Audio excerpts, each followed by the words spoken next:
ನಮಸ್ಕಾರ ಫ್ರೆಂಡ್ಸ್, ನಮ್ಮ ಚಾನಲ್ಗೆ ನಿಮಗೆಲ್ರಿಗೂ ಸ್ವಾಗತ. ಇವತ್ತು ಆಸೆ ಸೀರಿಯಲಲ್ಲಿ ಒಂದು ದೊಡ್ಡ ಹೈಡ್ರಾಮಾ ನಡೆದಿದೆ. ಅದು ಏನು ಅಂತ ನೋಡ್ಕೊಂಬರೋಣ. ವಿಡಿಯೋ ಕೊನೆವರೆಗೂ ನೋಡಿ. ಹಾಗೆ ನೀವು ನಮ್ಮ ಚಾನಲ್ನ ಸಬ್ಸ್ಕ್ರೈಬ್ ಮಾಡದೆ ನೋಡ್ತಾ ಇದ್ರೆ ದಯವಿಟ್ಟು ನಮ್ಮ ಚಾನಲ್ನ ಸಬ್ಸ್ಕ್ರೈಬ್ ಮಾಡ್ಕೊಳ್ಳಿ. ಯಾಕೆಂದ್ರೆ ನಾವು ಅಪ್ಲೋಡ್ ಮಾಡುವಂಥ ಎಲ್ಲ ವಿಡಿಯೋಸ್ಗಳನ್ನ ನೀವು ತಪ್ಪದೆ ನೋಡ್ಬೋದಾಗಿದೆ. ಹಾಗಿದ್ರೆ ಬನ್ನಿ, ಏನಾಗುತ್ತೆ ಸಂಚಿಕೆಯಲ್ಲಿ ಅಂತ ನೋಡ್ಕೊಂಬರೋಣ. ಆರಂಭದಲ್ಲಿ ಕ್ರಿಶ್ ಆಸೆಯಿಂದ ಒಂದು ಚಿತ್ರನ ಬಿಡಿಸಿ ಎಲ್ರಿಗೂ ತೋರಿಸ್ತಾನೆ. ಅದನ್ನ ನೋಡಿ ಮನೋಜ್ಗೆ ಎಲ್ಲಿಲ್ಲದ ಖುಷಿ. ನೋಡ್ರೋ, ಈ ಮನೇಲಿ ನಾನೇ ಹ್ಯಾಂಡ್ಸಮ್, ಎಷ್ಟು ಚೆನ್ನಾಗಿ, ನಾನೇ ಈ ಮನೆಯ ಡ್ರ್ಯಾಗನ್ ಅಲ್ವಾ, ಎಷ್ಟು ಚೆನ್ನಾಗಿ ಬಿಡಿಸಿದಾನೆ ಅಂತ ಹೊಗಳ್ಕೊತಾ ಇರ್ತಾನೆ. ಆದ್ರೆ ಈ ಶಾಂತಿಗೆ ಅದನ್ನ ಸಹಿಸೋಕೆ ಆಗಲ್ಲ.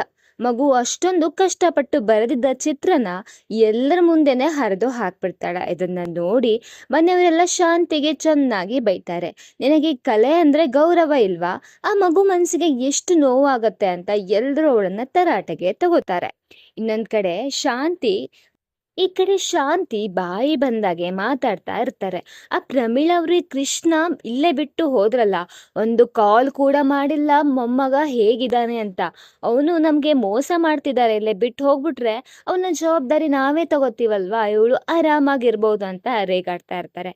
ಅಷ್ಟರಲ್ಲೇ ಪ್ರಮೀಳ ಅವರ ಕಾಲ್ ಬಂದಾಗ ಶಾಕ್ ಆಗತ್ತೆ. ಅರೆ, ಇವಳೇನು ಇಲ್ಲಿ CCTV ಏನಾದ್ರು ಇಟ್ಟಿದ್ದಾಳ, ನಾನು ಹೇಳ್ತಾ ಇದ್ದಾಗೆ ಕಾಲ್ ಬಂದ್ಬಿಡ್ತಲ್ಲ ಅಂತ ಹೇಳ್ತಾರೆ.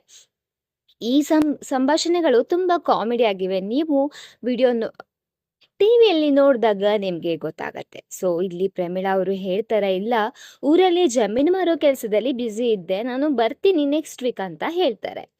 ಈ ಕಡೆ ಶಾಂತಿ ಮತ್ತೆ ವಿಶಾಲಾಕ್ಷಿ ಕೂತ್ಕೊಂಡು ಕೃಷ್ಣ ಹೇಗೆ ಮನೆಯಿಂದ ಹೊರ ಹಾಕ್ಬೇಕು ಅಂತ ಸಂಚು ಮಾಡ್ತಾ ಇರ್ತಾರೆ. ಆಗ ಶಾಂತಿ ಒಂದು ಮಾತು ಹೇಳ್ತಾಳೆ, ಈ ಬ್ರಿಟಿಷ್ರು ವ್ಯಾಪಾರ ಮಾಡೋಕೆ ಅಂತ ಈ ದೇಶಕ್ಕೆ ಬಂದು ಆಮೇಲೆ ನಮ್ಮನ್ನ ಆಳಿದ್ರಲ್ವಾ, ಈ ಕ್ರಿಶ್ ಕೂಡ ನಿಧಾನಕ್ಕೆ ನಮ್ಮ ಮನೆಯ ವಾರಸ್ದಾರ ಆಗ್ತಾನೇನೋ ಅಂತ ಹೆದರ್ ಬಿಡ್ತಾಳೆ. ಈ ಹುಡುಗನ ಮೇಲೆ ಸುಳ್ಳು ಕಳ್ತನದ ಆರೋಪ ಹೊರಿಸ್ಬೇಕು ಅಂತ ಪ್ಲಾನ್ ಕೂಡ ಮಾಡ್ಕೋತಾರೆ. ಈ ಕಡೆ ಟ್ವಿಸ್ಟ್ ಅಂದ್ರೆ ಕೃಷ್ಣ ಸ್ಕೂಲಲ್ಲಿ ಫಸ್ಟ್ ರ್ಯಾಂಕ್ ಬಂದಿದ್ದಾರೆ. ತನಗೆ ಮನೋಜ್ ಅಂಕಲ್ ಕೈಯಿಂದನೇ ಸರ್ಟಿಫಿಕೇಟ್ ಬೇಕು ಅಂತ ಇಲ್ಲಿ ಹಠ ಮಾಡ್ತಾನೆ. ಮನೋಜ್ ಅಲ್ಲಿಗೆ ಹೋದಾಗ ಸೂರ್ಯನ ಜೊತೆ ಮಾತಿನ ಯುದ್ಧ ಕೂಡ ನಡೆಯುತ್ತೆ. ಸೂರ್ಯ ಸೈಲೆಂಟ್ ಆಗಿ ಟಾಂಗ್ ಕೊಟ್ರು ಮನೋಜ್ ಸುಮ್ಮನೆ ಇರಲ್ಲ.